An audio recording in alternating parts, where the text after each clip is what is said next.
सम्मानित साथियों, ग्राम सेमरी सर सेमरी विधानसभा क्षेत्र पिछोर, जिला शिवपुरी, लोकसभा क्षेत्र गुना।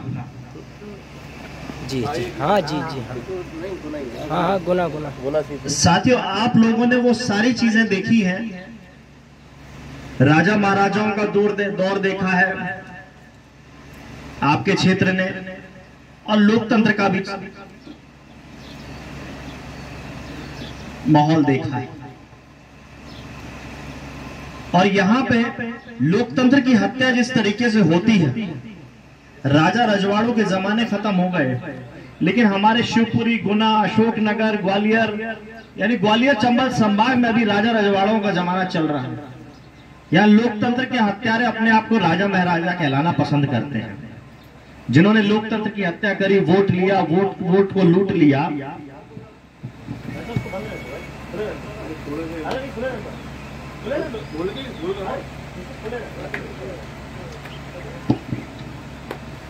तो लोकतंत्र की हत्या जिस तरीके से हो रही है, ये हम सब देख रहे हैं।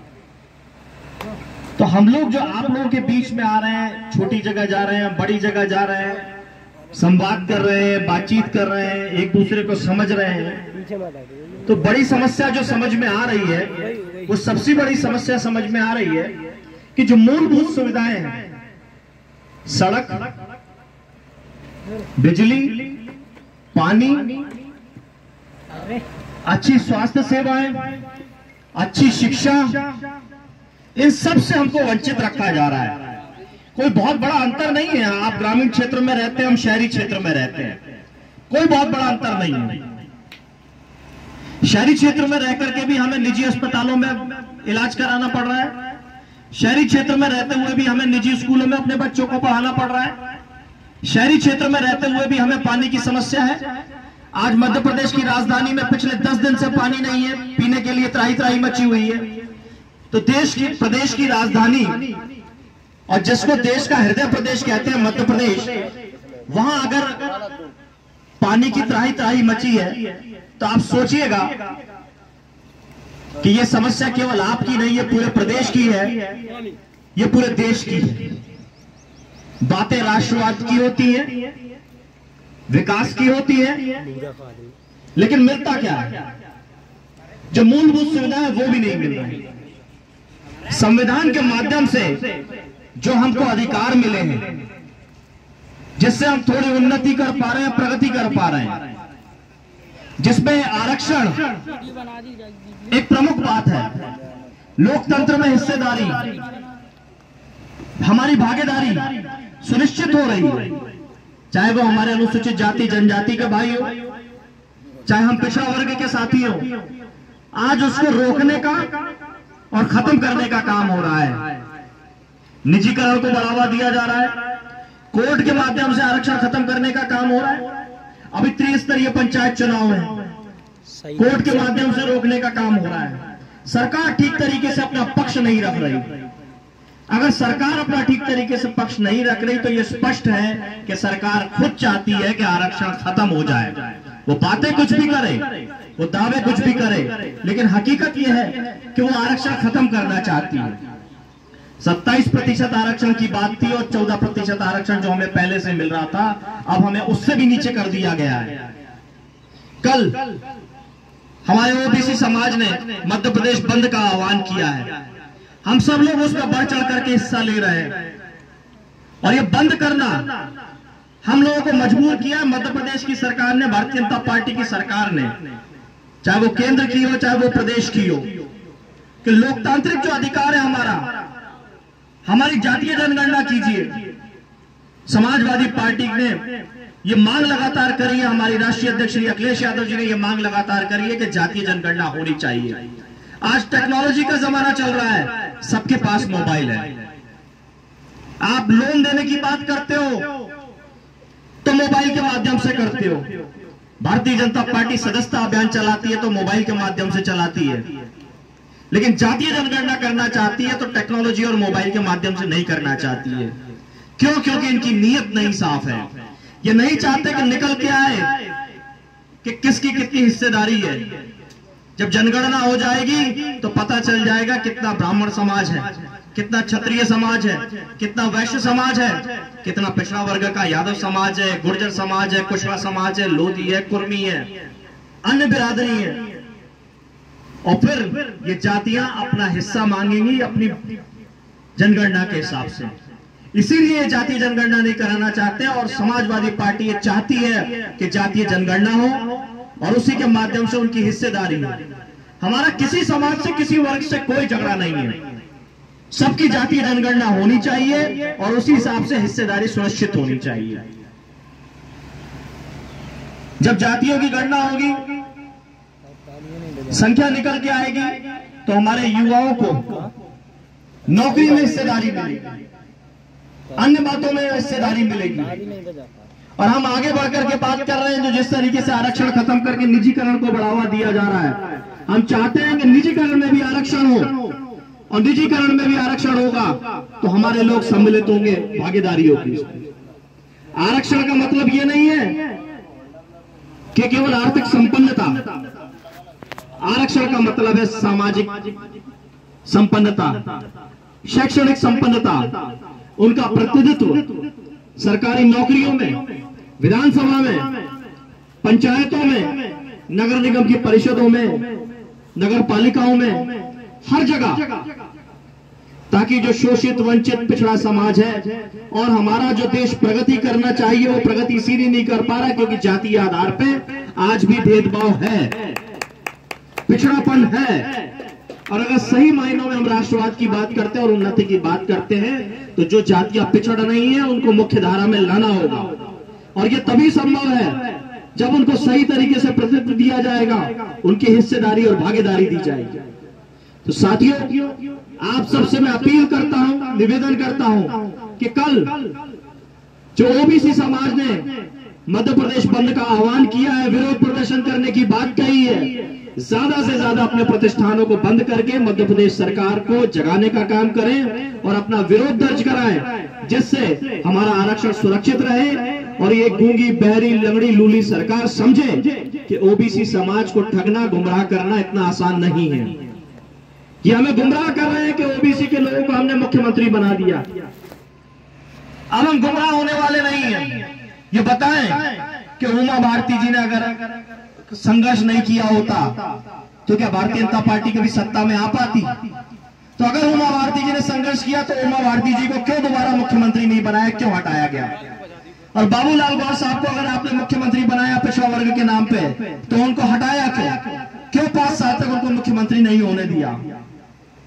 अब बात आती है शिवराज सिंह चौहान जी की कि वो पिछड़े वर्ग से हैं, तो बताएं शिवराज सिंह चौहान जी को ये समय समय पे जो दिल्ली बुलाया जाता है और अखबारों में और सोशल मीडिया के माध्यम से जो भारतीय जनता पार्टी के नेता बात करते हैं बार बार कि अब मुख्यमंत्री बदलने वाला है, कभी नरोत्तम मिश्रा जी का नाम चलता है, कभी कैलाश विजयवर्गीय जी का नाम चलता है, कभी किसी और नेता का नाम चलता है, कभी किसी और नेता का नाम चलता है। तो अगर पिछड़ा वर्ग के नेता को आपने मुख्यमंत्री बनाया है तो ये बीच बीच में कुर्सी कौन हिलाने का काम करता है? ये बताता है कि भारतीय जनता पार्टी में भी पिछड़ा वर्ग सुरक्षित नहीं है, उनकी भी कुर्सी डगमगाई जाती है जानबूझ के, क्योंकि पिछड़ा वर्ग को पसंद नहीं करते। बहुत दिनों बाद भारतीय जनता पार्टी में तमाम मोर्चे बने, पिछड़ा वर्ग मोर्चा अभी बना। अब बताएं जब ये आरक्षण खत्म हुआ तो पिछड़ा वर्ग मोर्चा की क्या भूमिका थी और कितना पिछड़ा वर्ग के मोर्चा के लोगों ने इस बात को आगे बढ़ाया, कितना पिछड़ा वर्ग मोर्चा के लोगों ने इस बात रखी है। गूंगे बहरों को पद दे दिया जाता है, गूंगे बहरों को भेज दिया जाता है, जो ना आवाज उठा पाते हैं ना जो बात रख पाते हैं, तो कैसे हमारे लिए काम करेंगे? अभी जिस सड़क मार्ग से हम आ रहे थे पता चला वो यहाँ के क्षेत्रीय विधायक ने इसीलिए नहीं बनाया क्योंकि यहाँ गांव के लोग उन्हें वोट नहीं देते। ऐसे जनप्रतिनिधि होते हैं। अरे जब जीत जाते हैं तो वो तो सबके प्रतिनिधि बन जाते हैं, जिसने वोट दिया उसके भी विधायक होते हैं, जिसने वोट नहीं दिया उसके भी विधायक होते हैं। लेकिन इनकी सोच, संकोचित सोच यही बताती है कि ऐसे जनप्रतिनिधि की जरूरत नहीं है जो जीतने के बाद भेदभाव करें, संविधान की शपथ लेते हैं जब ये विधायक बनते हैं कि हम बिना किसी भेदभाव के काम करेंगे, और अगर ये भेदभाव रखते हैं तो यही इनकी मानसिकता है, यही इनकी मानसिकता बताती है कि ये पिछड़ा ही रखना चाहते हैं उन क्षेत्रों को जहां पिछड़ा समाज के लोग रहते हैं, वंचित ही रहना चाहते हैं उन लोगों को जहां वंचित समाज के लोग रहते हैं। ये नहीं चाहते कि पिछड़े और वंचित समाज के लोग मुख्य धारा में आए और इनसे बराबरी करें। लेकिन आने वाला समय आप देखिएगा, ये बताएगा और हम करके दिखाएंगे हम सब लोग। और इसीलिए हम ये जन जागृति करने निकले हैं आप सब लोगों के माध्यम से, समाजवादी पार्टी के माध्यम से, कि ज्यादा से ज्यादा युवा समाजवादी पार्टी में जुड़े, ओबीसी वर्ग, आरक्षित वर्ग, शोषित वंचितों की आवाज बने और उनके लिए संघर्ष करें। चुनाव में जीत हार चलती है लेकिन संघर्ष कभी खत्म नहीं होता। डॉक्टर राम मनोहर लोहिया जी कहते थे, सड़क सुनसान हो जाएगी तो ये सदन आवारा हो जाएगी। मध्य प्रदेश के अंदर 2 ही पार्टियों का सिस्टम बना के रखा है, उसमें हमारे मीडिया के साथियों की भी बड़ी भूमिका है। वो चाहते हैं कि भारतीय जनता पार्टी हटे तो कांग्रेस आ जाए, कांग्रेस हटे तो भारतीय जनता पार्टी आ जाए। लेकिन आप देखिए जहां जहां भी ये 2 पार्टी से हट करके अगर कहीं सिस्टम है तो उस प्रदेश ने उन्नति करी है, तरक्की करी है, विकास हुआ है। लेकिन यहां मजबूरी कर दी गई है, उसमें बहुत बड़ा दोषी हमारा पिछड़ा समाज भी है। तो हमारे पिछड़े समाज को वो नेतृत्व तैयार करना है जो इन 2 पार्टियों से बाहर निकले। मैं नहीं कहता कि आप समाजवादी पार्टी को वोट दीजिएगा, लेकिन अच्छे व्यक्ति को वोट दीजिए जो आपके क्षेत्र का विकास करता हो। वो किसी भी पार्टी से हो, भले निर्दलीय क्यों ना हो, लेकिन ऐसे प्रतिनिधि को चुनिए जो अपने वोट के अधिकार को जानता हो, जनप्रतिनिधि बनने के बाद भेदभाव ना करे, जो संविधान की शपथ लेता है और संविधान को सुरक्षित रखने का काम करे, संविधान की झूठी कसम ना खाए, लोगों की भावनाओं को हाथ ना करे, जो लोग उनसे विश्वास करते हैं, जो भावना रखते हैं कि जब जीत करके आएंगे तो विकास करेंगे। तो ऐसे लोगों से बचने की आवश्यकता है। नए युवाओं को राजनीति में आने की जरूरत है। इन दोनों पार्टियों ने राजनीति को बदनाम करने का काम किया है। आज राजनीति और राजनेता दोनों बदनाम है। अगर आप संघर्ष कर रहे हैं, किसी के हक अधिकार की बात कर रहे हैं, जैसा मैंने अभी कहा आरक्षण की बात, अगर हम आरक्षण की बात करते हैं तो हमें जातिवादी बता दिया जाता है कि हम जाति की बातें करते हैं। हम क्यों ना करें जाति की बातें? जो समाज वंचित रह गया है, जो मुख्य धारा से पिछड़ गया है, उसकी अगर हम बात नहीं करेंगे तो कौन बात करेगा? क्या हम उनको छोड़ दें? इस बात को लेकर के जाइए, मंदिर में घंटा बजाइए। एक महाराज है, वो कहते हैं कि अगर बच्चे ने साल भर पढ़ाई नहीं करी तो बेलपत्री लो, उसमें शहद लगाओ और भगवान शंकर जी की पिंडी में जाकर के लगा दो, बच्चा पास हो जाएगा। कैसे ढोंगी महाराजों से हम अपने बच्चों को शिक्षा दिलवाएंगे जिनका बच्चा खुद 8वीं फेल हो जाता है? हमारे बच्चों को गुमराह करते हैं, बड़ी बड़ी कथा बाजते हैं, हम लोग उनके लिए बड़े बड़े पंडाल लगाते हैं, बड़ा बड़ा पैसा खर्च कर देते हैं। इन ढोंगियों से सावधान होने की जरूरत है। हम धर्म के विरोधी नहीं है, लेकिन ढोंगियों के विरोधी हैं। हम सब धर्म को मानते हैं, सब पूजा पाठ करते हैं, अपने अपने धर्म में आस्था रखते हैं, विश्वास रखते हैं, अपने अपने भगवान को मानते हैं, सब अपने अपनी आस्था के हिसाब से काम करते हैं। कोई हनुमान जी को मानता है, कोई गणेश जी को मानता है, कोई शिव भगवान जी को मानता है, कोई देवी जी को मानता है, सब अपनी अपनी बात रखते हैं, कहीं झगड़ा नहीं है।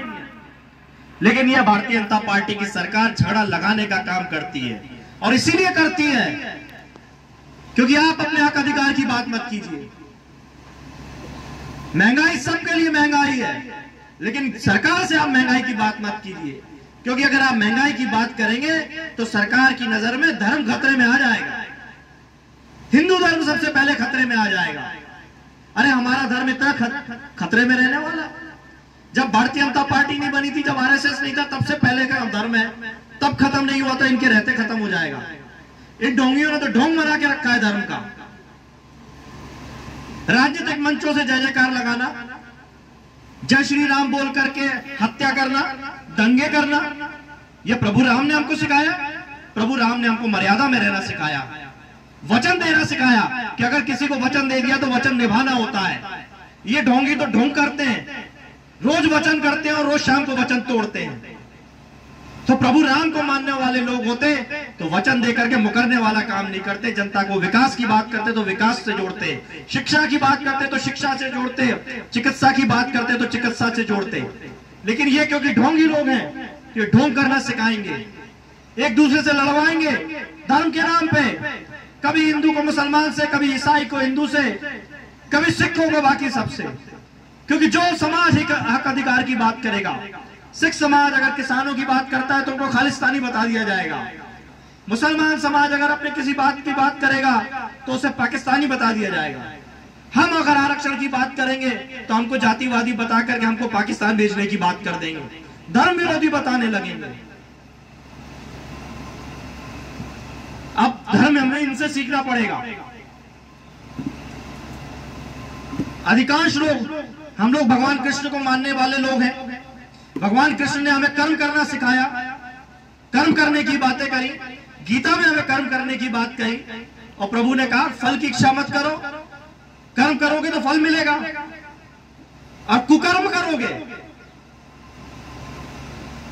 तो क्या मिलेगा। ये भारतीय जनता पार्टी हमें कुकर्म कर्म सिखाती है। दूसरे के धर्म को गाली दीजिए, ये इनके कर्म है। दूसरे के धर्म को नीचा दिखाइए, दूसरे के समाज को नीचा दिखाइए, एक दूसरे में भेदभाव कीजिए, छोटी जाति बड़ी जाति बताइए, लेकिन मुख्य धारा में मत आइए। तो मेरे साथियों, अगर हम भगवान को मानते हैं, भगवान की बातों पे विश्वास रखते हैं, गीता को मानते हैं, तो सबसे पहले हमें कर्म पे विश्वास रखना चाहिए, और कर्म अपने ऐसे बनाना चाहिए जो दूसरों के लिए उदाहरण हो। हमारी वाणी ऐसी होनी चाहिए कि प्रभु राम जैसी हो, जो दूसरे लोग उससे प्रभावित हो। उन्होंने सबरी के बेर खाए थे, उदाहरण दिया था, लेकिन ये लोग, भारतीय जनता पार्टी की कार्यकारिणी उठा लीजिए, 400 में से 250 लोग एक ही जाति के मिल जाएंगे। ये कौन सा तुम सबका साथ सबका विकास कर रहे हो। आरएसएस को उठा लीजिए, मुख्य पदों पर सब एक ही जाति के मिल जाएंगे। ये कौन सा सबका साथ सबका विकास हो रहा है। समरसता की बात हो रही है, सामाजिक समरसता की बात होती है। तो सामाजिक समरसता क्या ऐसे होती है कि हम दलित के यहां खाना खाने जा रहे हैं। अरे प्रचार करके खाना खाया जाता है। अगर आप चाहते हो कि कोई छोटी जाति का है, कोई बड़ी जाति का है, मेरी नजर में या समाजवादी पार्टी की नजर में कोई छोटी जाति और बड़ी जाति नहीं होती। लेकिन सामाजिक तौर पे अगर लोगों ने छोटी जाति बड़ी जाति बना दी है, और आप चाहते हो कि सामाजिक तौर पे जिसको छोटी जाति बना दी गई है और उसको उठाना चाहते हो, तो क्यों उसका गुणगान करके जाते हो कि हम किसी छोटी जाति के यहाँ खाना खाने जा रहे हैं। उसको बैठाइए बड़ी जातियों के बीच में, सबको ले जा करके, और बनाइए मंदिर में पुजारी, उसको दीजिए राम मंदिर में उसको जगह, दीजिए उसको मथुरा में कृष्ण मंदिर में उसको जगह, दीजिए काशी विश्वनाथ में उसको जगह। तब हम समझेंगे आप समरसता की बात करते हो। तब तो आप एक ही जाति के लोगों को जाकर के बैठाने की बात करने लगते हो। सर्वोच्च न्यायालय ने एक फैसला दिया, महिलाओं को मंदिर में प्रवेश की बात करी, तो भारतीय जनता पार्टी के तब के राष्ट्रीय अध्यक्ष अमित शाह जी सर्वोच्च न्यायालय से कहने लगे कि धार्मिक मामलों में आपको टांग अड़ाने की जरूरत नहीं है। अगर धार्मिक मामलों में टांग अड़ाने की जरूरत नहीं है तो अयोध्या से जो फैसला आया वो तो धार्मिक मामलों में ही आया, और सबने स्वीकार किया, चाहे वो हिंदू धर्म के लोग हो, चाहे वो मुस्लिम धर्म के लोग हो, सबने स्वीकार किया। और इसीलिए किया क्योंकि न्यायालय का फैसला था वो। तो जितने मसले अटके हैं उसको न्यायालय को फैसला ले दीजिए, सब लोग मानेंगे। लेकिन भारतीय जनता पार्टी पहले ही फैसले सुना देती है, पहले ही समाज में ऐसा भेदभाव पैदा कर देती है। अभी नया शगुफ्ता शुरू कर दिया है उन्होंने, काशी विश्वनाथ के बगल में ज्ञानवापी के नाम पे, कृष्ण मंदिर के नाम पे हमें झगड़ा नहीं करना। भगवान ने जो हमको सिखाया है, जो हमारे धर्म ने हमको सिखाया है, वो हम कर लेंगे। हमें न्यायालय पर पूरा विश्वास है, हमें संविधान ने जो अधिकार दिए उस पर पूरा विश्वास है। संविधान अनुसार जो न्यायालय से निर्णय आएगा हम उसको स्वीकार करेंगे। हमें आपस में किसी तरीके का कोई झगड़ा, कोई भेदभाव नहीं करना है। सरकार बताए जो उसको करना है वो काम करेगी। आज हमारे आरक्षण की बात है, आरक्षण कब सुरक्षित होगा और कैसे सुरक्षित होगा। ओबीसी समाज को 52% आबादी के हिसाब से 52% आरक्षण कब मिलेगा, उस पे बात होनी चाहिए। लेकिन ये धार्मिक आड़ पे हमारे आरक्षण को समाप्त करना चाहते हैं, हिंदू हिंदू कहकर के हमारे अधिकारों को छीनना चाहते हैं, मुसलमान मुसलमान कहकर के हमको लड़ाना चाहते हैं। हमें किसी से नहीं लड़ना है, हमें बात करनी है हमारे आरक्षण पे। हमारी पंचायत में हमारे सरपंच कितने हैं, हमें उस पे हिस्सेदारी चाहिए। विधानसभा में विधायकी में हमारे लोग कितने, हमें उस पर बात करनी है। लोकसभा में हमारे लोकसभा सांसद कितने, हमें उस पर बात करनी है। राज्यसभा में हमारे राज्यसभा सांसद कितने, उस पर बात करनी है। प्रदेशों में राज्यपाल कितने, हमें उस पर बात करनी है। ओबीसी वर्ग के कितने राज्यपाल होंगे। जब राष्ट्रपति बनेगा तब हम बात करेंगे ओबीसी समाज के कितने राष्ट्रपति बनाए। प्रधानमंत्री बनने की बात होगी तब हम बात करेंगे। ये सरकार पता है उसके लिए क्या काम करने जा रही है। ये सरकार उस पर कोई काम नहीं करना चाहती, इसीलिए लड़ाने का काम कर रही है। साथियों, पुनः आप लोगों से मेरा निवेदन और आग्रह है, कल जो ओबीसी आरक्षण के लिए मध्य प्रदेश बंद, हक अधिकार के लिए जो मध्य प्रदेश बंद का आह्वान किया गया है, उस पर बढ़ चढ़ के हिस्सा लें। शांतिपूर्ण तरीके से अपने प्रतिष्ठानों को बंद करें, अपने पड़ोसियों के प्रतिष्ठानों को बंद करवाएं, जिससे हमारे हक अधिकार की लड़ाई को, आंदोलन को ताकत मिले और हमारा आरक्षण सुरक्षित रहे और भारतीय जनता पार्टी की सरकार को ये महसूस हो कि ओबीसी समाज जाग चुका है, अपने हक अधिकार की बात कर रहा है और अब वो सोने वाला नहीं है इस नाम पे कि आपने मुख्यमंत्री बना दिया, प्रधानमंत्री बना दिया। धोखेबाजी में आने वाला नहीं। बहुत बहुत धन्यवाद साथियों, आप सब लोगों का आभार जो आपने कीमती समय दिया, हम लोगों को यहाँ बुलाया। बहुत बहुत धन्यवाद।